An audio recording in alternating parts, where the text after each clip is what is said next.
Welcome to Indus Special. I'm Ejaz Haider. The war in Yemen has claimed tens of thousands of lives, pushed millions to the brink of famine, and spawned the world's most devastating humanitarian crisis. It is also a war, as wars go, for what Cardinal Richelieu termed raison d'etat, for reasons of state, or call it the national interest. Civilians are the cannon fodder in such wars. There are many actors involved in fighting: Houthi rebels supported by Iran, the UAE-supported separatist Southern Transitional Council, and Yemen President Mansour Hadi's Saudi-backed government, to name just three. There's been the fighting between Saudi Arabia and the Houthis, and the Houthis and Saudi-supported forces of Hadi, and then also infighting between the proxies of allies, the UAE and Saudi Arabia. Now, there's been a deal between STC and Hadi's forces. What does it mean for peace in Yemen? Would the deal even lead to peace or a more intense war effort against the Houthis now that the proxies of Saudi Arabia and the UAE have decided to stop fighting? To discuss this, we are joined by Imad Salamey, who is an associate professor of political science and international affairs at the Lebanese American University, and also the author of a book, The Decline of Nation States After the Arab Spring, The Rise of Communitocracy. That's a real tongue twister. We also have with us Mohammad Al-Qubiban, who's a former general and also a Saudi political and military analyst. Let me begin with the general here. General, we are told that the agreement will now lead to a political solution to end Yemen's bloody war. But how does, since it does not include the Houthis, how is it likely to lead to peace? You agree with you. The picture overall in Yemen is shifted. Really, it's an unfortunate thing happened that the Yemenis could not, get along with the coalition. So what happened. But I thought that the deal in Riyadh will drive the whole players toward their real enemy, which is the rebels or the Houthis, as you said in the beginning. Now, sir, Yemen, the southern part of Yemen, they have a case since 1994. We do understand this. And there was many agreement, many deals between the Yemenis themselves, but for any reason, they did not stand with it or they did not stick with it. Some people, they exploit what's happening right now in Yemen and end up that they are doing a lot better than the northern people sides in the war. And they've been supported by Yemen, by Emirates, Saudi. For what I saw, for what they did, Mr. Al-Idrus Zbedi and his group, I thought they did an excellent by kicking out the rebels, Houthis, from the southern part of Yemen. The problem came from the north part. They did not do their job right. Frankly, they were almost 5 kilometers from the capital, Sana'a, and for any reason, they stopped. They did not go fight. What ended up there is too many weapons fired to the Saudis, too many long weapons. Bombing happened in Aramco, in Al-Shaiba airports. So the Saudis has to intervene between the Yemenis themselves and the UAE. What I look at it, at least we will be one hand and focusing to the real target. Maybe people are saying there will be a two-power, which is Mr. Idrus Zbedi or the Transfer Council. And General, let me interject here. These are tactical operational details. Now, since you have had a long experience of wearing uniform and, of course, I'm assuming planning such operations, I want you to give me a strategic picture. Now, the war started in March 2015, and it continues till this day. Now, one of the lessons that we see as far as these wars go, back from when the French were fighting in Indochina and the Americans and the rest of it, and very recently Afghanistan, elsewhere, is that the powerful states go in or they use their proxies and then they get bogged down. This is, if there is one lesson of late 20th century and early 21st century wars, it is this. What was Riyadh thinking when it went in, when it thought that it could actually go in and win this war, despite all the fault lines that we're talking about, despite all the groups that necessarily where we would have had shifting alliances and the rest of it? You knew the Saudis made the coalition based on the request of the Mr. Hadi as the president of Yemen. The Saudis doesn't want to interfere in Yemen. The Houthis are part of Yemen. They're almost about 5% of Yemen. But since we were a neighbor to Yemen, we've been watching closely that the Iranis are supporting the Houthis. So it ended up mandatory that the Saudis has to support Yemen. True, the war did not go as it's supposed to be due to many deficiencies, due to many difficulties, due to many players intervene. Absolutely. I mean, I totally agree with you, General, but that's precisely the point that I'm trying to raise, because at the planning stage, before the execution, I'm assuming that the appreciation would have appreciated the fact that there's so many fault lines, there's so many groups, and it's going to become a wicked problem. If I understand your point, that you mean why the war did not finish as supposed to be. What I'm saying is that everything that you're saying, and I agree with you. What I'm saying is that when Riyadh decided that it's going to go in, do you think that all these variables, all these fault lines, call them what you will, were actually appreciated at the planning stage? Because I'm assuming that if they were, Riyadh would have probably thought twice about just getting bogged down in Yemen. Sir, honestly, I'll tell you something. The Yemen case, there was some what I say it here is due to the international community did not give it good attention to it, and the US people are worried about Al-Qaeda. Russian people were not that supportive of the war, and also they met some leaders of the Houthis. That's why it took a long time. The Saudis did their part. They have to stop the expand of Iran in Yemen and other Arab countries. As you know, they said we are controlling fourth Arabic capital. So it's a mandatory war. We have no choice. But what's happening now, what happening a few days ago, I thought the agreement between the Yemenis, it will lead all players to focus in their real target. Okay. General, stay with me. Let me hop over to Professor Salamey in Beirut. Professor Salamey, what do you think of this deal, A?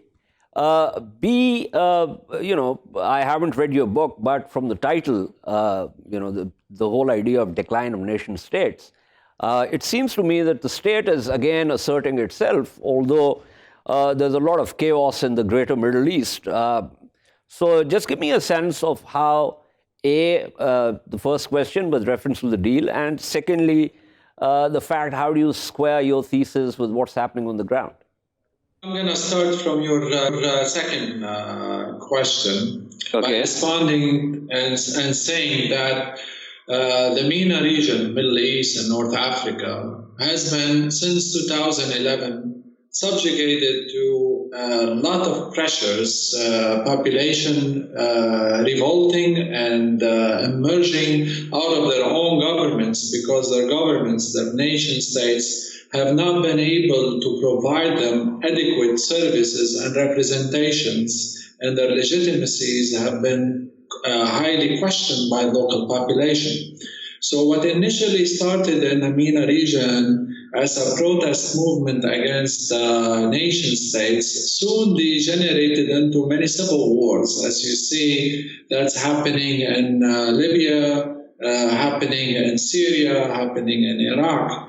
And when we ask why did that happen, you would that the major problem with these nation states and states in the Middle East is the fact that they have not been able to accommodate their different compositions, meaning that they discovered later that the population of these countries are not homogeneous. They're made out of different ethnic, sectarian, and even racial sometimes grounds. And the nation states, the way they have been set up throughout independence period, did not consider these distinctions, and they have been ruled by minority groups. And this is what we've seen in Iraq, for instance, under the reign of Saddam Hussein, which was predominantly a Sunni Takriti regime, not taking into consideration Shia and Kurdish aspirations. That's what we've seen in Syria under the Alawi. Professor Salamey,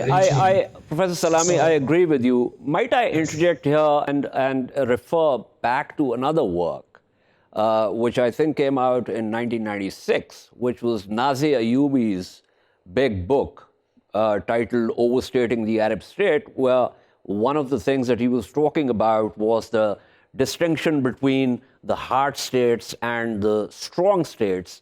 And he was discussing the Arab states as either hard states or ultra-hard states, and therefore they were brittle because they lacked the ability to create those negotiating spaces and that constitutional compact, which is absolutely necessary for a state to survive and also to actually keep the people together. Now, what you are saying seems to me like it's very close to that particular thesis of the late Nasim Ayubi. Would you agree with me on that? I totally agree with you. Actually, what you just mentioned is the fact that these states are predominantly pluralistic in their compositions, have really projected a system that is very Western, very nationalistic in orientation, and did not take into consideration the different compositions. And I think Yemen is one of those states that, as the nation states have declined in its ability to provide for its own constituency sufficient support and sufficient representation and sufficient services, then you have groups and communities resorting back to their own ethnic and sectarian identities. They're resorting back to their communities and trying to find in their own communities ways and means to survive. So absolutely. Now, Professor, give me a sense, given this background, give me a sense of what do you think of the deal in Yemen and whether it can lead to peace, or whether, since the UAE and Saudi proxies have come together, that's going to intensify the war against Houthis. Now, I should say that given what the diversity of those societies and their national structure, definitely, like you just mentioned, many regional power, the strong regional power, Saudi Arabia, Iran, Turkey, have, and to some extent Israel as well, they have tried to project their powers using these ethnic and sectarian divisions to their own interests. And so you've seen in Yemen today that the largely Houthi tribe, that belong to the region in northern Yemen, have tried to capture the Zaydi sect in Yemen and utilize that power in service of Iran in many ways, so acting as a proxy. And to Saudi Arabia, this presented an immediate and direct threat to its strategic interests, protecting the oil and protecting its own population, given the fact that the Houthis and Zaydis are predominantly on the northern Yemen adjacent to Saudi Arabia. So they have resorted to supporting the largely Sunni southern Yemen. However, this ran into Saudi position in southern Yemen has been, of course, running into problem as they build up this coalition made out of several Arab states, but predominantly Saudi Army and UAE, United Arab Emirates armies. And they had, of course, different agendas. UAE has tried to support predominantly separatist movement in southern Yemen, while Saudi Arabia feared that separation of Yemen will keep the Houthis in the north at free hand, and therefore Iran will be able to play and project its power there and threaten Saudi interests. So Saudi is totally against the separation of Yemen into two states. It'd rather have one state and with significant Saudi interests and influence preserved there. Okay. So they ran into difficulties with UAE, and I guess now this latest deal brokered in Riyadh will help Saudi campaign and Saudi efforts to unify the southern front in their struggle against the north. Okay. Maybe just let me just add one small point. Thanks for my colleagues from Lebanon. There was no, in fact, conflict between the Saudis and the UAE's people. But people, they're trying to make this an idea there isn't a conflict. Otherwise, both of the players were doing their right. But the Yemenis... But General, why would there be a peace deal with such fanfare in Riyadh if the proxies were not fighting between each other? I mean, they were. So clearly there was, a divergence of interest there. Sir, what happened in Yemen, maybe you stopped me to speak in a tactical, because it is unfortunate, end up to a small, let's say, deficiencies, and it created and it become big. The northern part, even though the government, most of the government people from the southern part of Yemen, they were watching the, let's say, expand of the UAE in the southern part of Yemen, as they are trying to occupy their area, or occupation of their area, and they were having suspicious from that buildings or from making more strong military for the southern people.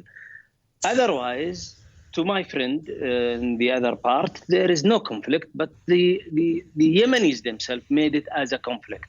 True, there was a lack of communication between the government and the leaders, the council leader in the southern. There was no communication. The government did not work in Aden as a temporary capital. True, there was a difficulty to solve the problem. But they end up, as the Saudis, has to play their role and convince the international community that we are able to solve the problem. Your point, to my friend, is this going to lead to a peace? Is this going to end up the war? What I see it, inshallah, that's what we are looking for. What I see it from the international community, they welcomed the agreement between the Southern Council or the Transfer Council with the government. General, I'm fine with that. I'm fine with that agreement. But my question remains. This is an agreement between Hadi and the Southern Council. But they're not the only players in this fight. There are also the Houthis. And so my question is, while it will bring peace in certain areas, it is likely to intensify the effort against the Houthis. When it intensifies the effort against the Houthis are going to intensify their counterattacks, and we will see more war. So the point really is that unless something is done to reach out to the Houthis and to figure out some kind of modus vivendi, shall I say, the war is going to go on. Maybe you've heard there is let's say, not a secret communication between, but what I heard too, one of the spokesmen of the Houthis, they said they did not deny there is a communication between the coalition and the leaders of the Houthis, and he did not say there is a communication. But the way I look at it, the coalition with Hadi, they are looking for a communication with the conditions. You remember the three major conditions, which is the 226, the 220, 2216, and other two, which is the GCC agreement. Still, it can be modified, it can be adjusted. But the main problem, what I saw from the 5 years, the Houthis want the communication in their own way, which is, they consider it as a local problem, as interior problem, we should stop supporting, and they should go with their communication. Plus, the Iranians are supporting them. So the situation overall is complicated.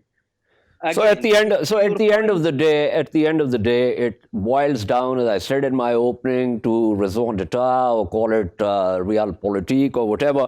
But thank you so much. That was General Mohammad Al-Qubiban speaking with us from Riyadh. And before I wrap up, let me go back to Professor Imad Salamey. Professor Salamey, what do you think? I'm a simple guy, and I want a simple answer with reference to whether this is going to lead to a decline in hostilities, or will it lead to ratcheting up of the war effort now that the UAE and Saudi proxies are back together and the Houthis are going to be the main adversary? I think in a simple way, it's easier to negotiate between two parties rather than to negotiate between three parties and end of war. So if you have two heads now trying to discuss ways to end this war, I guess this agreement will help in that direction. I think also what will help in that direction is the fact that Iran right now has too many problems to handle around the region. Prime among them is Iraq, but also Lebanon, where it is having its proxies under increasing pressure to negotiate and to retreat from their power positions. So I think now there are ripe conditions, I would say, for negotiations and for peaceful settlement and for an arrangement that will satisfy both Saudi and Iranian sides in Yemen. And this last agreement would probably help in that direction. So you have only two parties to negotiate rather than three. And you have a stronger Saudi position right now to make any future settlement in Yemen than before this situation. So hopefully it goes in that direction. Nonetheless, Iranian calculation as well as Houthis and what kind of arrangements to achieve and what to negotiate on the table will be relevant to how this will move forward. Okay. Before I close this segment, let me make a segue, Professor, and go back to the title of your book, especially the use of the word communitocracy, which is a real tongue twister. So why communitocracy rather than the rise of communities, which would have been much easier to deal with, frankly? This communitocracy, the word is similar to the word democracy. Because correct, I agree. But yeah, it's the rule of the people. And when we say democracy, we don't distinguish between people based on their ethnic, religious, or sectarian backgrounds. But communitocracy meant to say the rule of communities. By thus I say, no, we do distinguish when we talk about communitocracy between different groups based on their ethnic, and especially if they were divided historically and contemporarily.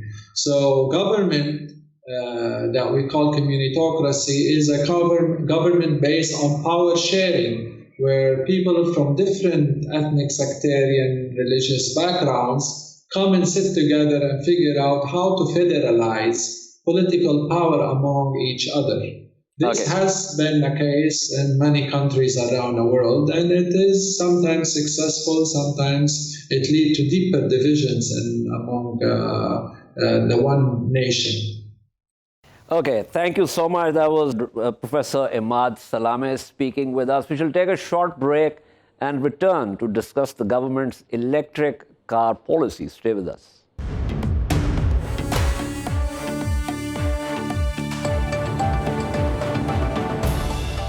Welcome back to Indus Special. The federal cabinet has approved the government's new electric car policy. An electric vehicle, also called an EV, uses one or more electric motors or traction motors for propulsion. An electric vehicle may be powered through a collector system by electricity from off-vehicle sources, or may be self-contained with a battery, solar panels, or an electric generator to convert fuel to electricity. EVs include but are not limited to road and rail vehicles, surface and underwater vessels, among others. The government's ambitious national electric vehicles policy has set a target to convert 30% of four- and tri-wheelers in the country into electric vehicles. Is the policy sustainable? What are the variables that need to be met for the policy to actualize and be useful? There are a number of questions, and we are joined by Amin Aslam, who is the Prime Minister's advisor on climate change, Mr. Nasim Beg, who is the CEO of Arif Habib Consultancy. We also have with us Dr. Charlie Hargroves, who joins us from Perth, Australia, and works at the Curtin University Sustainable Policy Institute.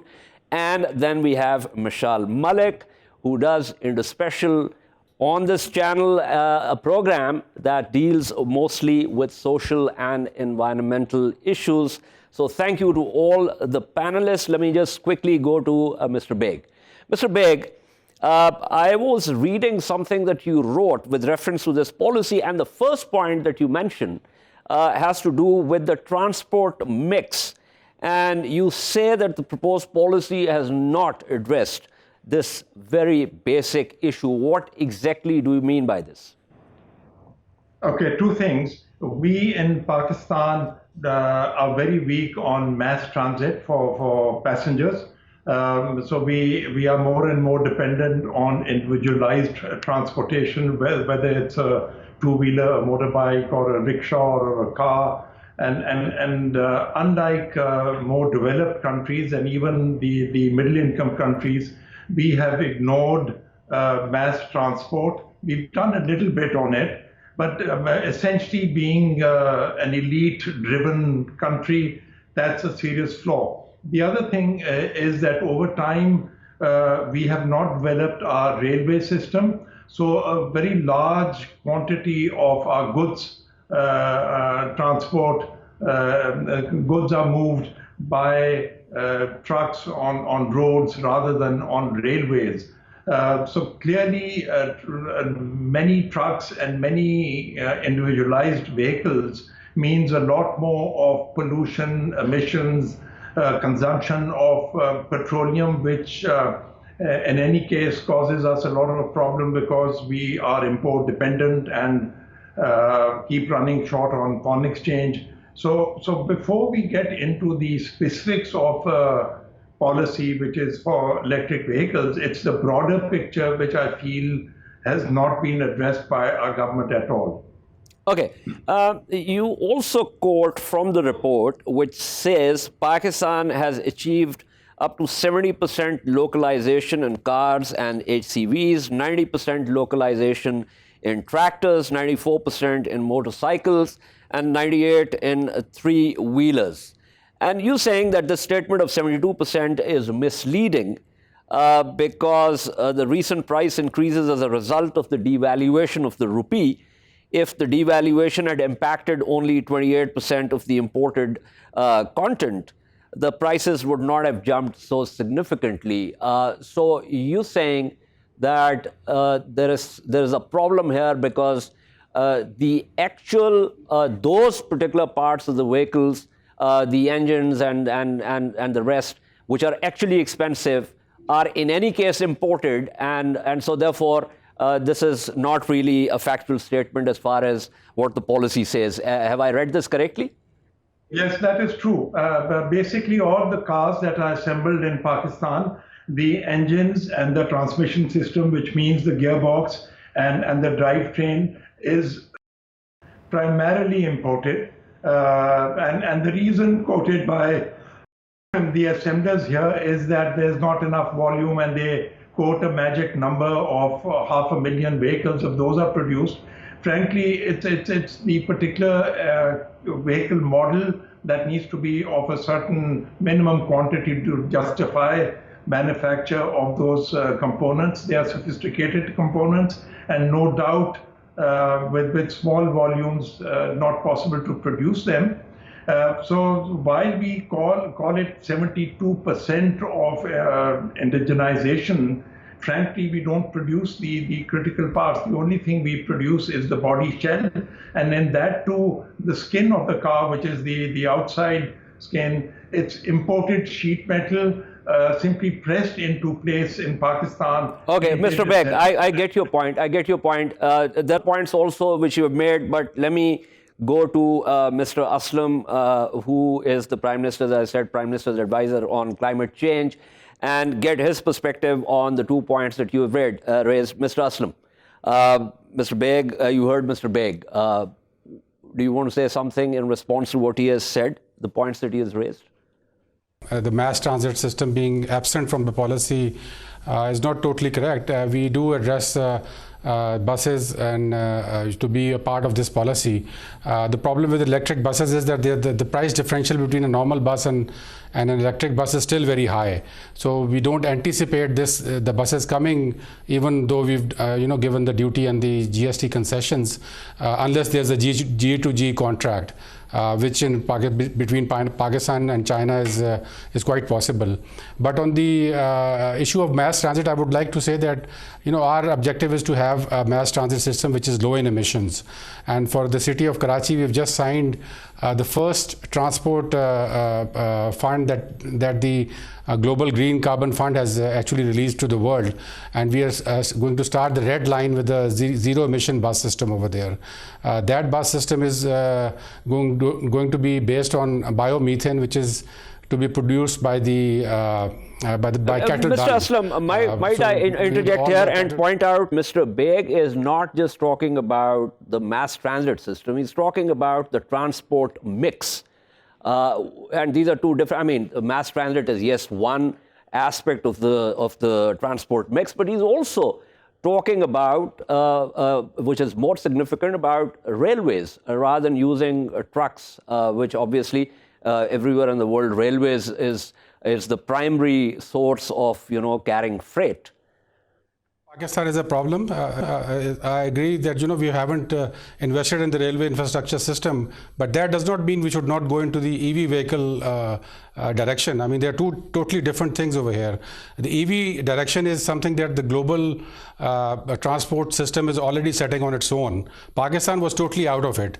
All the manufacturers of normal vehicles in the world have started shifting their production lines onto EV by the year 2022 to 2025.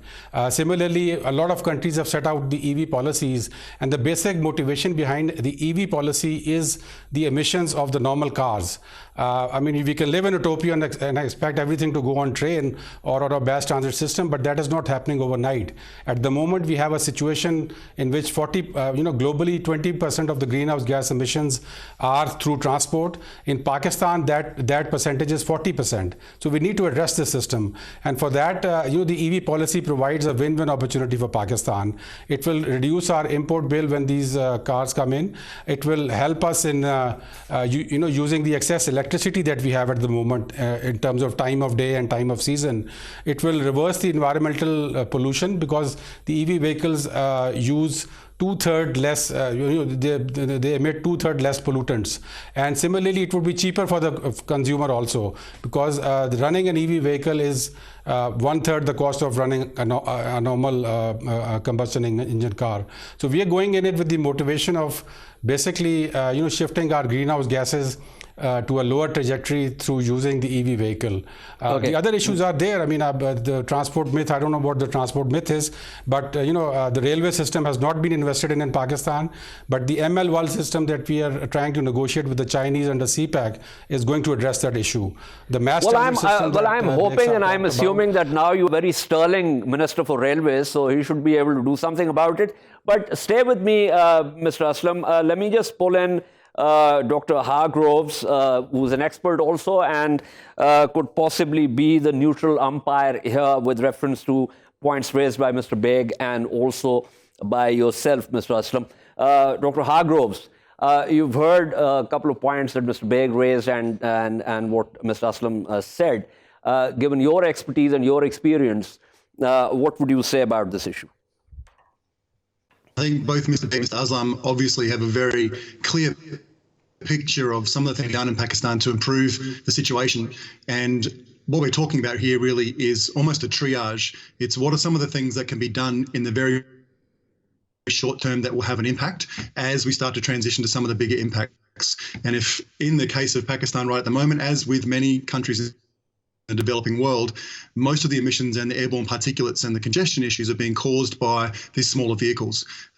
So a focus on them initially, obviously, as Mr. Aslam said, it doesn't negate other efforts to move to rail. Obviously, moving to rail is a bit of a longer term investment and provide significant benefits. But in a combination, I personally think working in a number of countries in the Asia region, this policy is actually really quite amazing. Like a 30% shift in these sort of vehicles, I think we'll not only see some of the benefits that Mr. Aslam was saying about economic development, with Pakistan having the capacity to be able to manufacture some of this technology, but also the fuel is now coming from local source.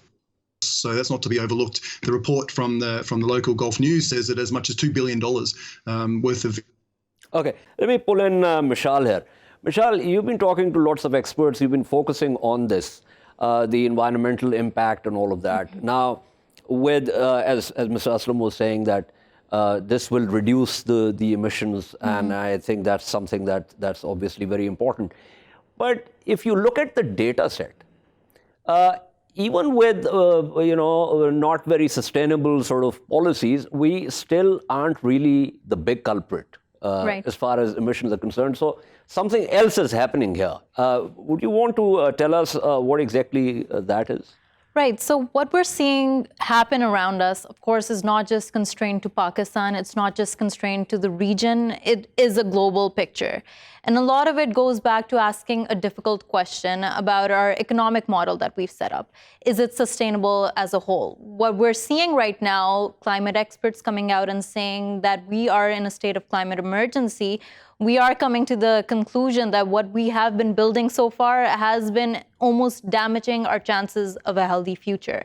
But if we look at the region specifically, now India last year increased its emissions by 4.5%. China increased its emissions by 2.5%.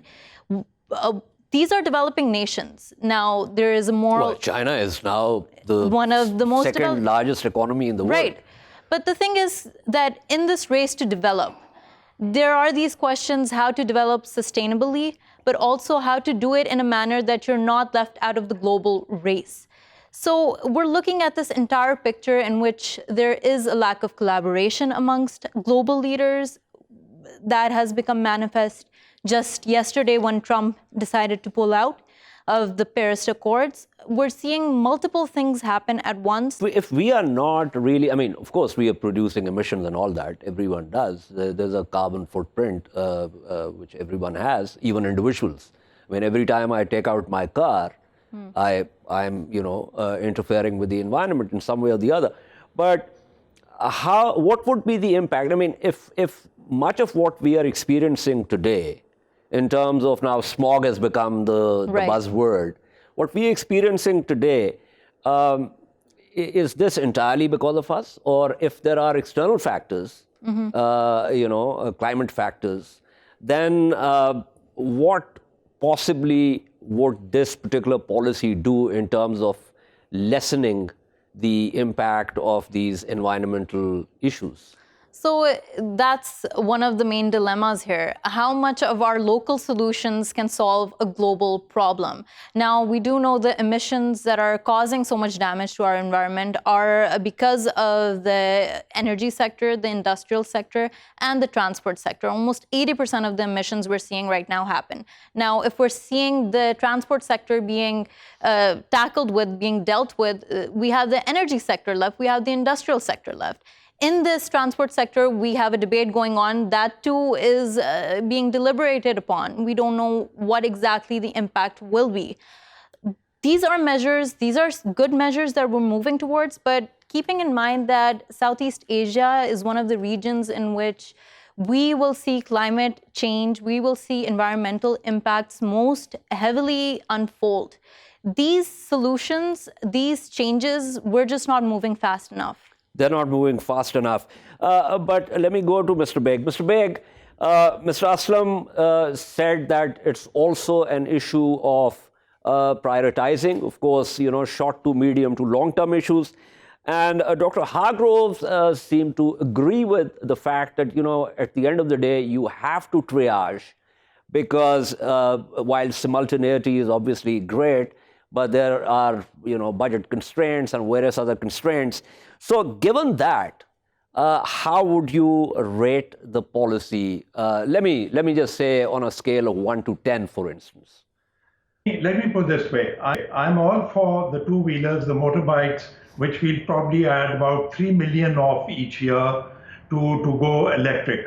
That's fine. And though that's not elitist transport, that's very basic because we don't have mass transit. But if you're going to add on 300,000 cars, be it electric or internal combustion engine, I would rather have 30,000 internal combustion engine buses. That is what I'm saying.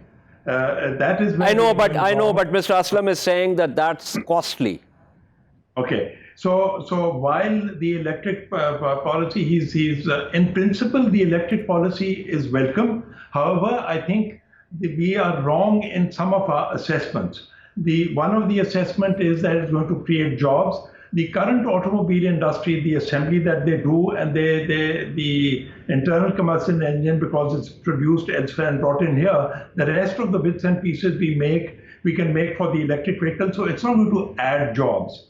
And if at all, some of the components that we currently produce may not be produced anymore, so it may actually take away from jobs, but that's fine. If we have to meet an objective. Okay, Mr. Beg, there is another issue. There's another issue that I want to ask you about, which is, so there is also a car policy, which is a separate, policy where we were trying to bring in other, car makers into Pakistan to create some competitiveness, and the fact that, the current car makers are raking it in and they're providing us with engines that are like, 20, 25-year-old technology.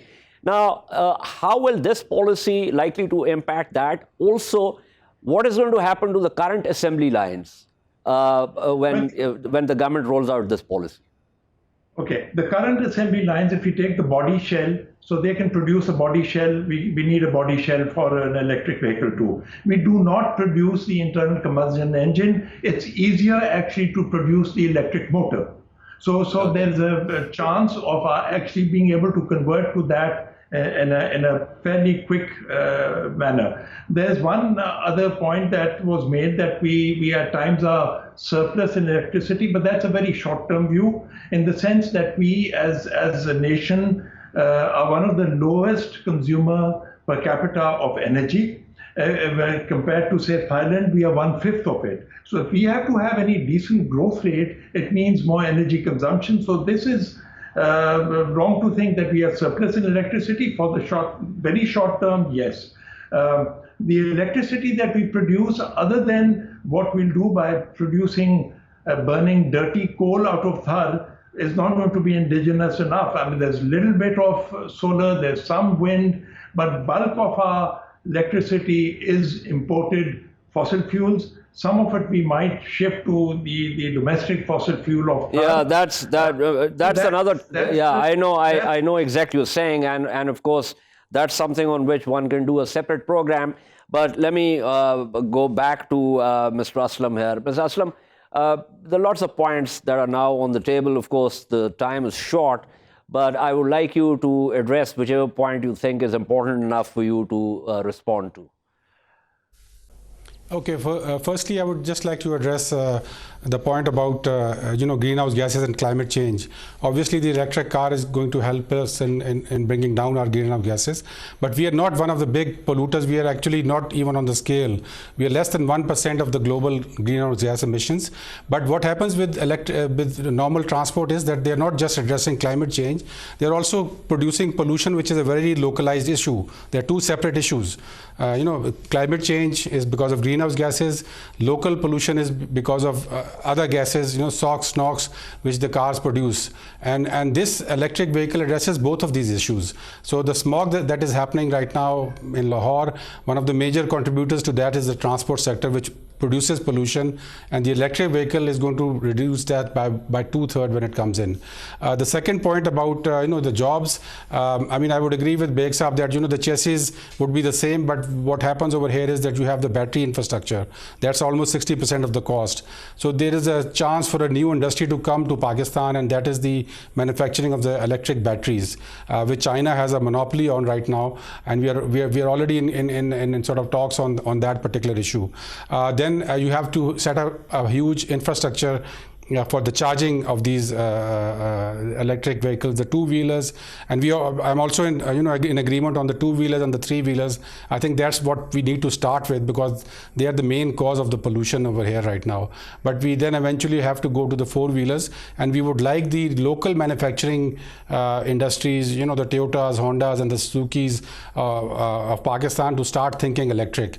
They are already shifting to electric vehicles in India. I mean, Toyota, I think, and Suzuki are jointly producing electric vehicle in India.